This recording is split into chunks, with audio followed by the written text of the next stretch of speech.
Time to wish, time to fish. Woo! Woo!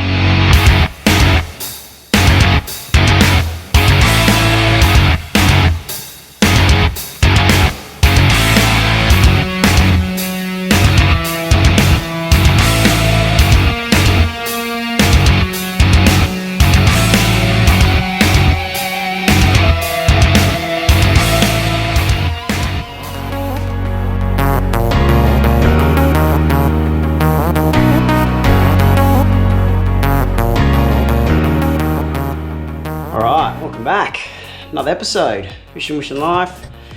So in this episode I'm going to go through basically setting up for the cray season, specifically the white run off the Perth coast. Now obviously this time of year gets a little bit hectic, but before I start, make sure help each other out there, be patient with each other. The boat ramps get absolutely packed this time of year. Last thing you want, like what we had last year at the ramp, a couple of fights, which it's not called for. No one wants that. We all got the same goal here, to have a nice feast with crays for Christmas. So yeah, stay patient, look after each other, and help out where you can.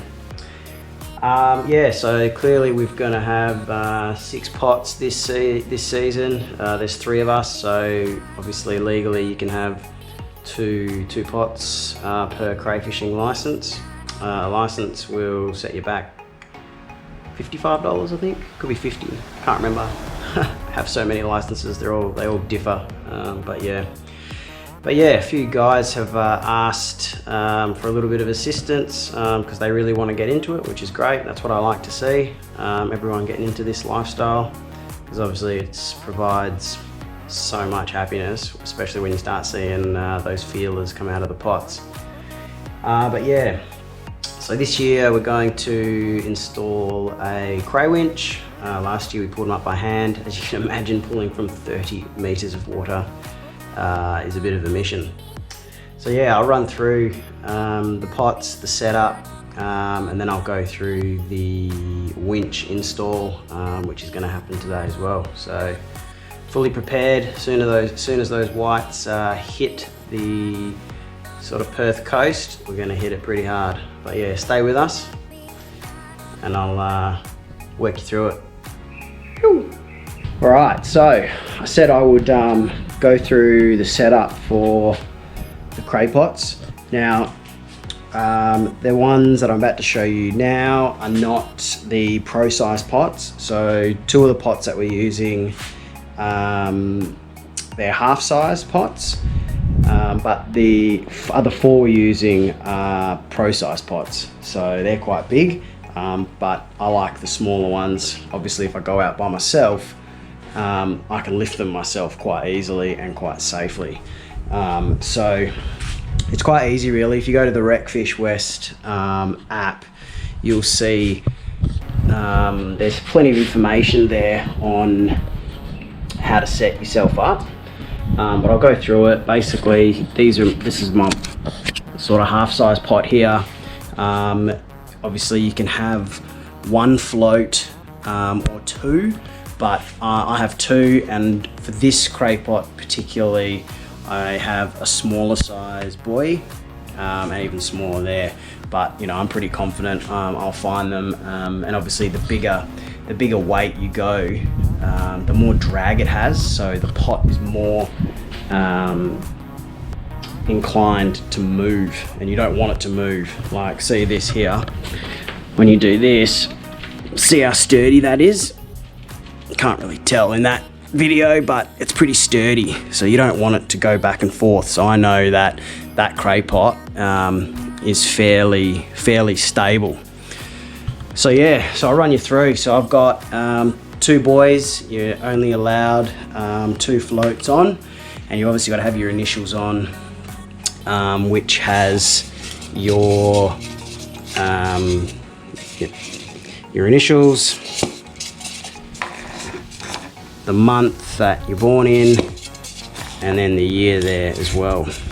So I've just put these on some heavy duty permanent markers, but clearly you can engrave them so it's indented, and then obviously put a paint marker in there as well. So these are paint markers, so it won't come off.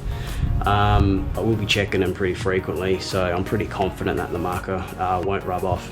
Now we're going to be dropping the pots in about 20 to 30 meters of water.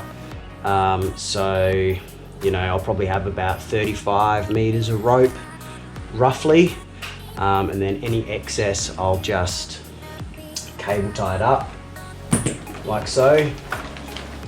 So there's obviously no excess rope in the water. Now obviously if you're dropping pots 20 meters or deeper, you need to have a weight on the rope, unless you've got the weighted rope. But we use these sort of rope weights there, just a lead, and that's basically bashed onto the rope there. So that'll keep the rope directly vertical in the water column. Obviously if whales are migrating, it assists with that, but also you're not going to have lines sort of sitting horizontal on the top of the water where boats won't see it, cruise past, they'll snap your line and you'll lose your pot, and then obviously people will start blaming people that their pots are stolen, but actually it probably got propped. So yeah, key here is to have heaps of weight in the pot.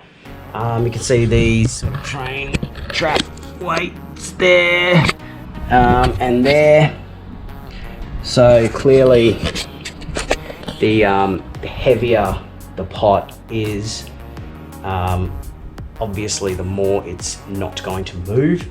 So that's ideal. So if you've got a winch or something, weight them up, because if the cray pot is moving in the drink, yeah, you're not going to get any crays. So yeah, try and gauge and plan on navionics where you're going to drop the pot. If you're going to drop them in 10 meters of water, fine. Adjust your rope before you go out. Have 15 meters of rope. Any excess, tie it up. Just pre-plan, always plan what you're going to do. Get on navionics, have a look where you think there might be some reef, structure, etc. Check out the estimated depth, and then plan accordingly. And then when you get out there, all you have to do is drop the pot and adjust the rope and tie up the excess, which shouldn't be much when you're out there. Now some cray pots are clearly, they differ. You can have some with bait boxes on one side or two sides. You can see this one here, there's a bait box on this side and then a bait box on there on that side. This one has a steel base, which I like, but clearly you need an anoid to stop it from really rusting, and this one's clearly a wooden base, as you can see there.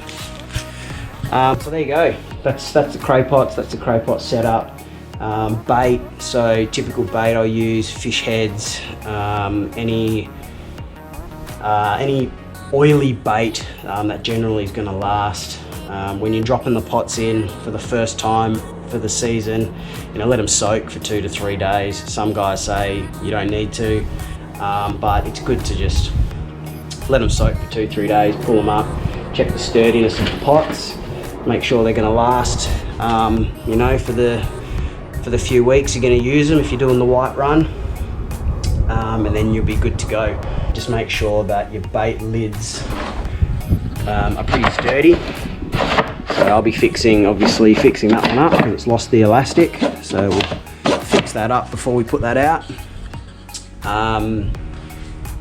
And yeah, make sure they're full. Occasionally, if these aren't secured, your stingrays and all that, sharks and stuff like that, sometimes can sort of pull these up. So depending on what lid I've got, I might cable tie them on so they don't move. So yeah, that's basically the run through of the cray pots. So yeah, we're going to install the cray winch now. So stay tuned, stay with us, and I'll show you how that goes. Yo!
Alright, so after a bit of back and forth to the boat shop to get some supplies, finally got it going. So clearly when you buy the winch, generally it'll come with the wiring diagram, so make sure you follow it. I'll just show you what that looks like. That's that there. So That's funny. yeah, it is funny. So that's simply how you wire it up to your boat. So yeah, pretty good, pretty excited. Took a little while to get there, but obviously you want to make sure it's right. So yeah, looking forward to cray season. Are you looking forward to cray season? What do you want for Christmas? I want a crayfish and a fishy. Crayfish and a fishy. Yeah. Alright, Daddy will make sure of that. And a So, fishy yeah. one. Check it out, here it is. I want a fishy one too. Yeah, so there's the winch all set up. Oh, no, good, safety switch is on. So this is obviously a 80 amp protection there. Talking to. And then it's basically boom.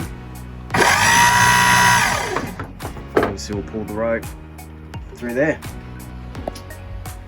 Any questions, just obviously send us a DM. Happy to help where I can. But yeah, give us a follow and like this video. Yo! Bye!